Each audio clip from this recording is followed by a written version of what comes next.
He cheated and made me think I was crazy, until his mistress slipped. For months I thought I was losing my mind. Forgotten passwords, changed plans, my favorite earrings mysteriously vanishing. My boyfriend swore I was just stressed until his friend accidentally wore my missing necklace to his birthday dinner. Now I have the proof. And he has no idea what I'm planning. Guys, I can't believe I'm actually writing this, because it sounds insane. Like something out of a psychological thriller, not real life. But I swear on everything I lived it. 3 months ago, I genuinely thought I was losing my mind. I'd forget where I left my keys, start doubting texts I swore I'd sent, and even began second-guessing my own memory. My boyfriend Jaden was so supportive, or so I thought. He'd smile that soft, pitying smile and say things like, "You've just been overwhelmed lately, babe. Stress messes with your head." I believed him. I believed every word, until his mistress showed up to his birthday dinner wearing my necklace. That's when everything clicked. The gaslighting, the missing earrings, the nights he fell asleep at his buddy's place without answering his phone. Let me set the scene. Jaden and I met the way most couples do these days. On a dating app, neither of us took seriously at first. He was the third guy I'd gone out with that month, and the only one who didn't open with a joke about astrology or something wildly inappropriate. His profile said family-oriented, loyal, and looking for someone who isn't afraid of deep conversations and dumb sitcoms. Sucker for sarcasm and sincerity. I was hooked. Our first date was at a cozy ramen spot. He wore this slightly wrinkled denim button-up and nervously ordered the spiciest thing on the menu, which he later admitted was just to impress me. He coughed through half the meal and I teased him mercilessly, but it was charming, the kind of awkward that feels real. That night, he walked me to my car, didn't even try to kiss me, just gave me this warm look and said, "I really hope I get to see you again." And I did, again and again. We fell into one of those easy rhythms weekends at my place, Sunday brunch at his favorite diner, grocery runs where he insisted on picking cereal by vibes. Jaden wasn't flashy. He wasn't overly emotional, but he was steady. And after the mess of my last relationship where my ex cheated on me with his coworker and then blamed me for being too insecure, I wanted safe, predictable. So I ignored the small things, like how he always kept his phone face down, how he never let me tag him in photos, how my favorite hoodie, the oversized gray one with the thumb holes, disappeared one night and must have gotten mixed in with laundry. I didn't press, because honestly, I didn't want to believe there was anything to press. I wanted to believe I was just tired, anxious, overthinking. But now, looking back, I can see it, the pattern. It started with my lipstick. One morning, I reached into my makeup bag to grab the red gloss I only wore for special nights out, and it wasn't there. I tore my bathroom apart, asked Jaden if he'd seen it. He shrugged and said, maybe I'd left it at work. Spoiler, I hadn't. But that day I did find it in the glove compartment of Jaden's car. He said, "Oh, weird. Maybe you left it there after date night." Thing is, we hadn't had a date night in weeks. And still I brushed it off. Because that's what happens when someone you love keeps softly convincing you not to trust your gut. But the gut remembers. And the necklace? The one I thought I'd lost? The one I'd cried over, convinced I'd left at a hotel or dropped in a parking lot? It showed up, on a stranger, at Jaden's birthday, sitting 2 seats down from me. Her name is Riley, and she smiled at me like we'd never met. But I knew. And now, I'm going to make sure she and Jaden never forget me. Jaden's birthday dinner was supposed to be chill. Just a few close friends. According to him, nothing fancy. We went to this trendy tapas place downtown with mood lighting, overpriced olives, and cocktails that come in smoky glasses with names like Citrus Enlightenment. I wore a black slip dress I'd been saving for a night just like this. My makeup was a little bolder than usual, red lips, winged liner, and I curled my hair, which I almost never do. Jaden didn't even notice. Not really. He gave me a quick, "You look nice," but didn't look up from his phone until the waiter asked for our drink orders. The first person I noticed when we arrived was Riley. Tall, blonde, effortless. She was already seated at the end of the table, laughing at something Jaden's friend Malik was saying. And when Jaden walked in, she beamed at him. That kind of beam. Like they shared an inside joke. I figured maybe she was someone's girlfriend. Malik's maybe? Or a new coworker? But when she saw me, her smile faltered. Just for a split second. Then it came back, bright and practiced. Too practiced. "Hi, you must be Jaden's girlfriend," she said, standing up to hug me like we were old friends. Her perfume was the expensive kind, light and clean, but something about it turned my stomach. I smiled back and said, "And you are?" "Oh, Riley. We've met, I think, at his office party?" There was no office party, at least not one I was invited to. Jaden slid in between us before I could respond, arm barely grazing my waist. "Yeah, she's new on the team." I told her she'd fit in with the group. I nodded slowly, sat down, and that's when I saw it. The necklace. My necklace. Tiny gold heart, slight scratch near the clasp. The one Jaden got me for our first anniversary. He said it reminded him of the first time we kissed, some cheesy line about how I smiled and he felt his heart skip. I wore it almost every day, until it disappeared. When I asked him where it was, he said, "Babe, are you sure you didn't leave it at the gym or something?" I searched everywhere. I even emailed the yoga studio. And now, Riley was wearing it. Casual, like it belonged to her. I couldn't stop staring. My ears were ringing, my chest hollowed out like something had been scooped out of me with an ice cream spoon. I blinked, breathed, told myself, ask calmly. Maybe it's a similar necklace. Maybe you're wrong. So I leaned in, all fake friendly and sugar sweet. That necklace is cute. Where'd you get it? Riley's eyes flicked to Jaden. Just for a second. Oh, gift, she said. Birthday thing. I think. She looked nervous. Jaden immediately changed the subject, something about new company perks. But it was too late. I knew. That necklace had my memory etched into it. I used to run my thumb across that tiny scratch when I was nervous. I used to fall asleep with it on. And now it was around her neck, which meant either she stole it, or someone gave it to her. Someone who said I was imagining things. Someone who said I lose stuff all the time. Someone I loved. I didn't speak for the rest of dinner. Barely touched my food. I smiled. I laughed at the right moments. I even paid for the dessert. But my hands were shaking under the table. The ride home was quiet. Jaden said something about how Riley was a little awkward but meant well. I nodded, said I was tired. I stayed up that night scrolling through my camera roll, zooming in on every old photo of me wearing that necklace. The exact one. The tiny scratch by the clasp, still visible. I wasn't crazy. I wasn't forgetful. I was being played. Now the question was, by how long and how deep? And the next morning, I decided to find out. I woke up the next morning with this weird, sick calm, like my body had already processed the betrayal, and now my brain was catching up. Jaden was still asleep beside me, breathing softly, one arm thrown over the comforter, like he didn't have a care in the world. I stared at the ceiling, wondering how many times he'd lied straight to my face, how many other things he'd let me believe I'd lost, forgotten, or imagined. I thought about the time my charger disappeared for a week, and he told me he saw it in my purse it wasn't, or the hoodie that went missing after a weekend trip, or the time I found a long blonde hair on the passenger seat of his car, and he swore it was mine. It wasn't. I haven't been blonde since high school. And then, there was the lock screen. Last week, Jaden changed his phone background to a generic photo of the sunset. He claimed he was trying to be more zen.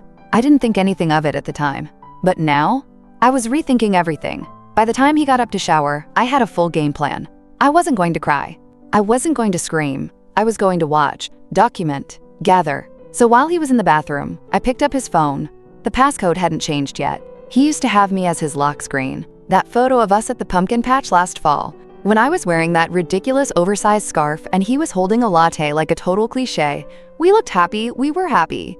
At least I was, but that photo was gone. Not just from the lock screen, but from his camera roll too. My stomach twisted. Not only was I erased from his present, but he'd started wiping me from his past. I started looking deeper.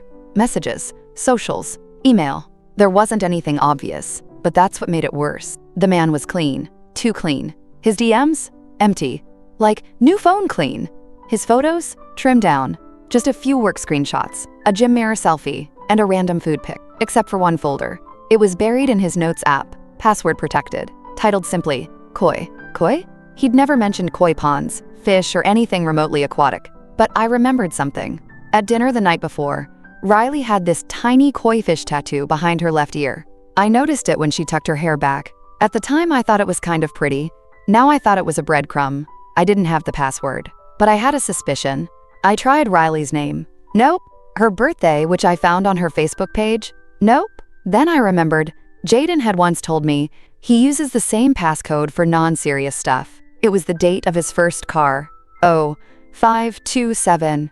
It opened. Inside the note, a private photo dump, selfies, screenshots, voice notes, all of her. Riley at a rooftop bar. Riley holding a latte in my favorite mug. Riley asleep in a bed with the same sheets as ours. But I could tell it wasn't our place.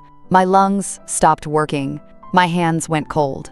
I backed out of the note, locked his phone, and set it back on the table just as the shower turned off. I smiled when he walked into the room, handed him his towel, even kissed him on the cheek, because if he wanted a performance, I could give him the role of a lifetime. But now I had a mission. I needed more. I needed confirmation. A timeline. I needed to know just how long he'd been leading this double life, and I knew exactly who I was going to talk to first. Riley. I didn't sleep that night. It wasn't the kind of insomnia where your brain spins with what-ifs and worst-case scenarios. This was colder, sharper.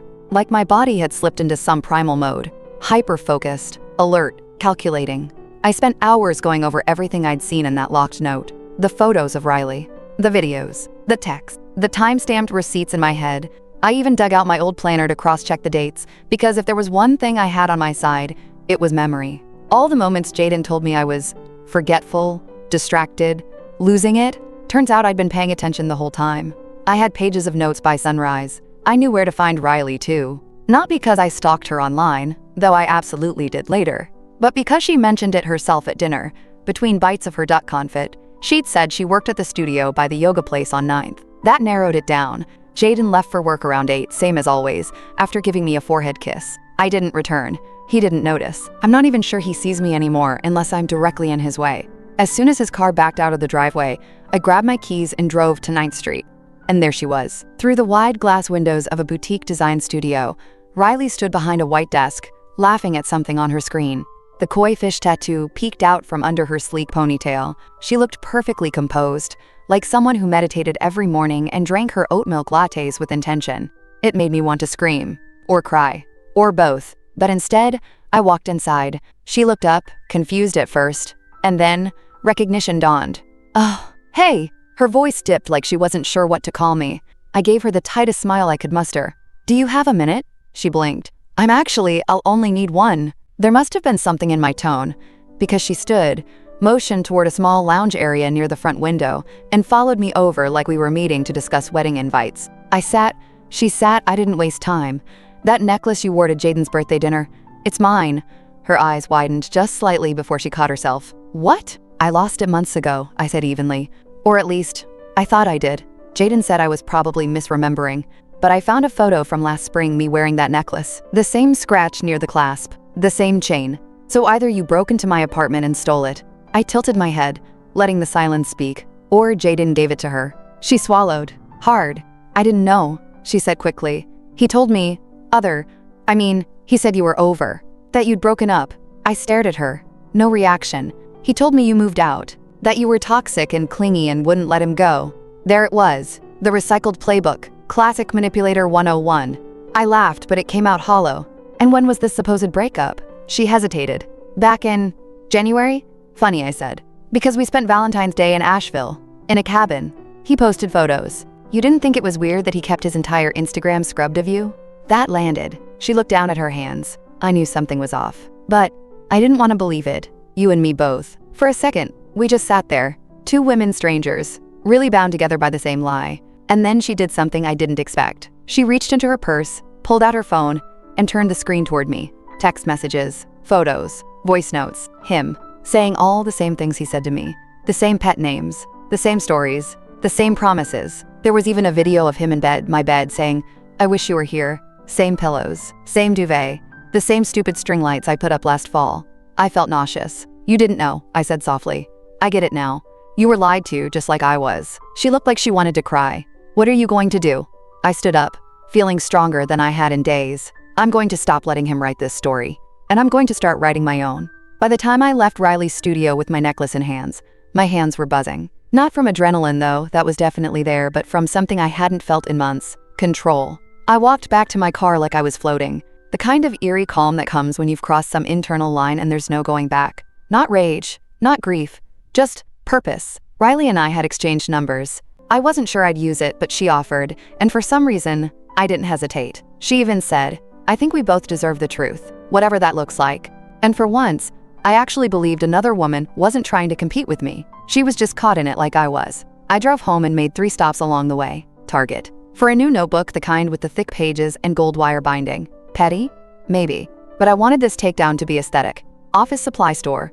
I bought sticky tabs, a fresh USB drive, and printer ink. Don't ask why. I think I just needed to feel like a woman preparing for a courtroom montage in a Netflix drama. The coffee shop 2 blocks from Jaden's office. I sat at the corner table, latte in hand, and started organizing everything. By 4 p.m., I had a full timeline. I color-coded it.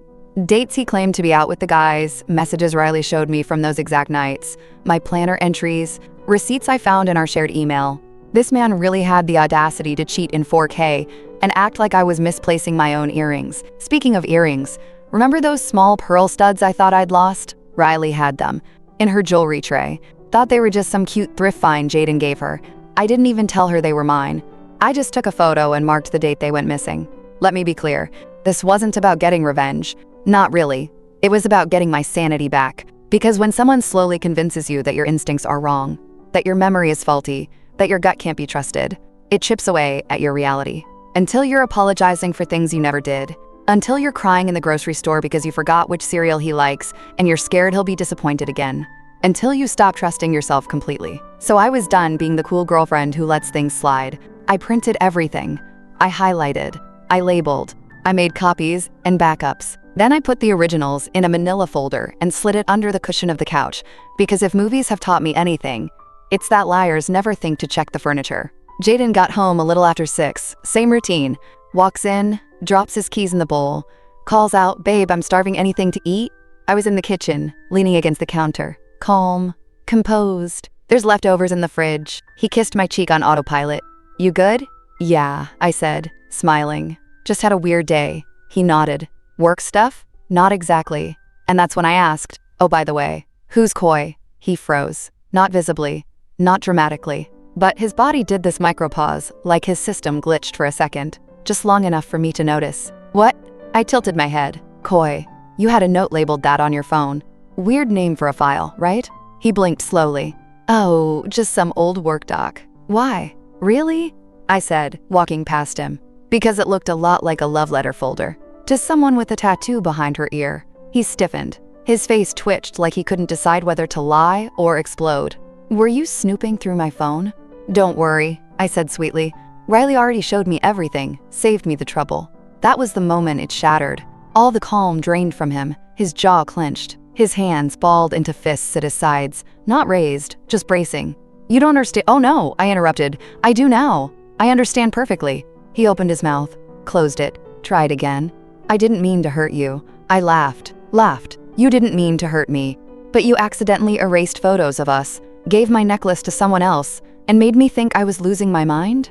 Wild how that happens." Silence. He finally whispered, "I didn't think you'd find out." And there it was. Not sorry. Not I messed up. Just, I didn't think you'd find out. I stared at him for a long second, then walked upstairs. He followed me, asking if we could talk, asking if we could fix this. But I was already zipping my overnight bag, already texting my best friend, already done. I turned to him, calm as ever. "I'll be staying at Taylor's tonight. Don't call me, don't text. I'll reach out when I'm ready." And for the first time in our entire relationship, Jaden didn't have anything to say. He just stood there, silent, small, watching me walk out the door. Taylor didn't even ask questions when I showed up at her place with my overnight bag, a half-eaten gas station granola bar, and a face that said, "Don't ask, just pour the wine." She opened the door, took one look at me, and handed me a glass before I even said hello. Best friend instincts, unmatched. I sat on her couch like a statue for a few minutes, watching her cat try to climb inside my tote bag. Taylor waited, quiet, patient. And when I finally started talking, she didn't interrupt once. I told her everything. The necklace, the folder, Riley, the gaslighting, the slow unraveling of my sanity. The moment it all snapped into focus, and how right now, I didn't feel heartbroken. I felt awake. When I finished, she just blinked, then said, "I always thought he was a little too into his own reflection." But holy plot twist, we both laughed. The kind of broken, surprised laughter you let out when your life has officially become a telenovela. And then Taylor, queen of petty genius, grabbed a notebook and said, "Okay, so what's next? Because you're not just gonna let this end like that, right?" I grinned. For the first time in weeks, I felt something crack open inside me. Not anger, not grief, clarity. Over the next few days, I went full Virgo mode. I opened a new checking account and changed the direct deposit on my paycheck. I moved anything, sentimental photos, gifts from my grandma, that dumb postcard Jaden gave me on our second date, out of the apartment and into Taylor's guest room closet. I called the leasing office and asked about removing a co-tenant. I even made a new Spotify playlist titled "Better Alone Than Gaslit." Riley and I kept texting occasionally, just updates. She told me Jaden reached out once, vaguely hinting that he'd been caught off guard and needed time to process. Barf. She didn't reply, and neither did I when he tried texting me the following Tuesday. "I miss you. We should talk. Please don't throw us away over one mistake." One mistake? He built a whole secret relationship, gave another woman my belongings, lied to both of us, and made me question my own mind for months. That wasn't one mistake. That was strategy. By the end of the week, I did what I once thought I'd never have the strength to do. I went back to the apartment alone, while I knew Jaden was at work, and packed up the rest of my things. The closet still smelled like his cologne. The throw blanket on the couch still had my hair tucked into the weave. The magnets on the fridge held up photos of us smiling, frozen in time, like we hadn't been falling apart for months behind the scenes. And yet none of it hurt like I expected. In fact, it felt peaceful, like cleaning out someone else's mess. I left a note, no dramatics, no emotional confessions, just one line. You didn't break me, but you did set me free. I slid my keys into the envelope, locked the door behind me for the last time, and walked down the hallway towards something that, while uncertain, was finally honest. That night, Taylor and I sat on her balcony eating cheap Chinese food out of paper containers, sipping canned wine and scrolling through Pinterest boards titled, Hot Girl Healing. I'm proud of you, she said between bites of lo mein. I smiled. I'm proud of me too. And then, as if summoned by some dark karmic force, my phone buzzed. Jaden. A new message. And it wasn't just I miss you or I'm sorry. No. This one read, I know you talked to Riley. There's something you don't understand. I stared at the screen. Something about it felt off, like the beginning of a twist I didn't see coming. Taylor leaned over. Do not respond. He's fishing.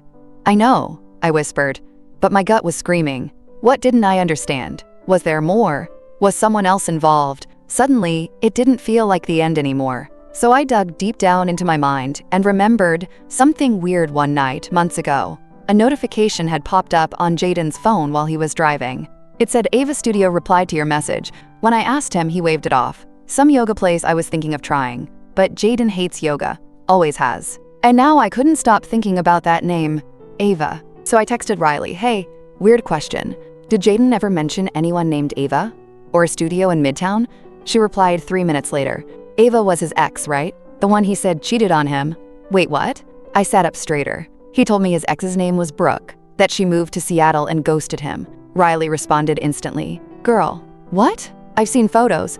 Ava definitely exists. He had a whole album of her on his iPad. Said she ruined his ability to trust. Everything inside me went still. 2 different names. 2 different stories. Same villain. That's when it hit me. Jaden wasn't just a liar. He was a pattern. He'd done this before. Different woman. Same tactics. The confused good guy persona. The breadcrumbing. The double life. He was recycling his own manipulation. Changing the name. Keeping the script. I dug through my email. Back when Jaden and I were first dating, he sent me a PDF he made for a client, something about a marketing project he was helping with. I remembered because I thought it was sweet that he wanted to show me his work. The logo on the document said AVA Co., a dance studio. One I'd driven past 100 times in Midtown and never thought twice about. I pulled it up again. Same logo, same contact info, and a name at the bottom of the footer. Ava Green founder. I clicked through to the website. My heart dropped. There she was, Ava, smiling, athletic build, coppery waves, soft green eyes, and next to her photo, a bio, former competitive dancer. Opened Ava Company after a career-ending injury in 2020. Passionate about movement and creating space for women to heal. So I did what any emotionally unstable woman with Wi-Fi and nothing left to lose would do. I sent Ava an email. Hi Ava, my name's Sabrina. I know this is weird, but I believe we may have something in common, specifically a man named Jaden. I don't expect anything from you, but if you have 5 minutes to talk, I think it might be worth it. I can come to you or we can chat by phone. I just need to ask one thing. How much did he lie to you? Sabrina. I didn't expect her to answer, but 20 minutes later, my phone buzzed. Hi Sabrina. I'm available tonight. Come by the studio after 7. I'll wait. I got there early, sat in the parking lot for 10 minutes, rehearsing what I'd say. My hands were sweating. I wasn't even sure why I was so nervous, maybe because I knew this wasn't going to be a casual swap of war stories. This was going to change everything. Ava met me at the door herself. She looked even softer in person, hair up in a loose bun, wearing an oversized cardigan and leggings, like she'd just finished a slow flow class. She smiled, but it didn't quite reach her eyes. Hi Sabrina, she said. I've been expecting this conversation for years. Ava led me into the studio like she'd done this before. We sat on the edge of the small platform, where she said they host open movement nights. I clutched my iced coffee like it was armor. She didn't waste time, so she said, Jaden. I nodded. How long were you together? Ava inhaled slowly. Almost 2 years. We broke up 3 summers ago. I blinked. He told me his last relationship ended in 2020, that his ex ghosted him and moved to Seattle. She smiled, but it was the kind of smile women give when they're about to rip the mask clean off a memory. Nope, I'm very much here. And I didn't ghost him. I kicked him out of my apartment after I found out he'd been seeing a client behind my back. Same pattern, same excuses, same "I didn't mean for it to happen" speech. I stared at her. He said you cheated. She laughed once. Of course he did. Jaden always needs to be the victim. It's how he gets women to stick around longer than they should. That sentence hit hard. I suddenly felt 22 again, sitting across from my ex's ex-girlfriend after he'd cheated on us both. Deja vu in HD. Did he ever, I hesitated, make you feel like you were losing your mind? Forgetting things? Questioning your own memory? Ava's eyes sharpened. Constantly. My throat tightened. He used to move my stuff around, she said quietly. Switched where I kept my vitamins. Put my work shoes in weird places. Once deleted an entire playlist I'd made and said maybe I accidentally cleared it. She looked over at me. He made me doubt everything. Until I stopped trusting myself at all. My vision blurred for a second, like the room had tilted. She kept going. When I finally confronted him about the client, he told me I was overreacting, that they were just friends, that I had abandonment issues and needed to work on myself. So I did. I went to therapy. I journaled. I spiraled for months. Same, I whispered. Ava turned to face me fully. And when I finally left, he kept showing up at my work, texting me, leaving flowers at my apartment door, saying things like, "You'll never find someone who knows you like I do." I felt sick. He said that to me last week. Of course he did. Same actor, same script. She pulled her phone from her cardigan pocket and scrolled for a second before holding it out to me. Is this who I think it is? I took the phone. A photo of Riley, smiling, holding a drink, and sitting beside Jaden, last year. Wait, he was seeing her while still with you? Ava shook her head. No, that's from after. She messaged me last year, told me he said I was a stalker, and had a breakdown. My mouth dropped open. Jaden told me you cheated, and then disappeared. He told Riley I was unstable and threatened him. Told another girl I was violent. I've heard it all. Suddenly my lungs felt tight. He never had just one woman at a time, Sabrina. He overlaps, creates confusion, makes you believe the last one was the problem so he can keep being the hero in his own story. The sentence echoed in my mind like a church bell. And then Ava reached down, pulled out a manila folder from a tote beside her, and handed it to me. I made a file. For the next girl. I hoped I'd never have to use it, but I think you'll want to see this. I opened it. Printed screenshots, messages, photos, even a timeline that overlapped exactly with some of the dates Riley and I had flagged. And at the very bottom, a list of names, 4 other women, dates, cities, studio events. He wasn't just messy. He was dangerous, emotionally, mentally. He was a serial manipulator with a pattern, and we were his phases. Why hasn't anyone said anything? I asked, my voice small. Why hasn't he been exposed? Ava looked at me, serious, because he never does anything technically illegal. Just enough to ruin your self-esteem. Just enough to make you wonder if you're the problem. And because by the time we figure it out, we're too tired to fight him. Not this time. I looked at Ava. I want to do something. Her brow lifted. Like what? I want to warn people. She nodded slowly. Then let's make a plan.